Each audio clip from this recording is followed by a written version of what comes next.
This is the solution to the football player problem with our interaction diagram and force diagrams. And we can end up seeing here. What we want to do is draw a picture, interaction diagram and force diagram for the player on the left. Okay. And the football player on the left is stopped, okay, and remains stopped, so we know that means that he's at rest, even though he's trying really hard, but he's at rest for physicists. Okay, but is still trying to pull forward as the player on the right pulls him back with a force of 150 newtons. The player on the left weighs 200 newtons. Okay, and we're looking for 1, the interaction diagram, 2, our force diagram. Okay, and what are we given? We're given that the player on the right pulls on the player on the left with a force of 150 newtons, and the weight of the player is 200 newtons. And then let's go ahead and add one more thing here. Okay, that our net force is equal to 0. Sorry about that little typo there. Our net force is equal to 0. How do we know that? Because the player is stopped and remains stopped, so we know the forces are in equilibrium. Okay, and then we can end up saying our relationships here. Our net force is the sum of all forces, and it's going to be both the horizontal and vertical forces, and in this case we know that those are going to equal 0. So our solution, we'll do that up above. Okay, let's go with the interaction diagram. Non-contact forces, again, we're worried about gravity. Okay, and I have gravity between the player on the left and the earth, between the player on the right and the earth, and the ground and the earth. Those are the 3 I can see here. Okay. Any others? I can't see anything else. Okay, so I've taken care of those. Let's go with our contact forces. First, let's go with those normal forces. Sorry again for the penmanship. Normal force, I can see that the player is in contact with the ground. So we'll call that a normal force. Okay. Let's see, what other normal forces do I have? I'm only treating this player on the left, the player is the right, the ground and the earth is my objects in this case. Okay. I don't really see anything else there. It's only force, kind of 2 objects trying to pass through each other. Now let's go with the next one. Let's go with tension. Okay. In this case, I see that this player is pulling back. And remember, the tension is a force to keep things from being ripped apart. So I'm going to call that actually a tension force right here. Okay. And then let's see. I can't really see any other tension forces.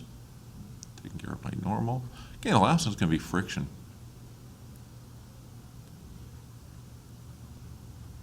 Okay. And we can see the cleats are dug into the ground, so we know that there's some type of a friction between the ground and the player here. If this player was dragging on the ground, we could end up saying that there was a frictional force here as well.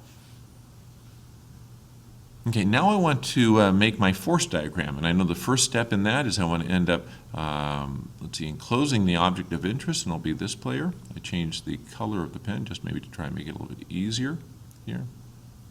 Okay, and I see I have 4 forces on here. I have gravity down. My force of gravity is down. Okay, so I've taken care of that. I have a normal force that's going to be acting up. Force normal. I have a tension force here, and I can see the player is pulling to the right. So my tension force here. Okay, and it leaves one last force, this frictional force.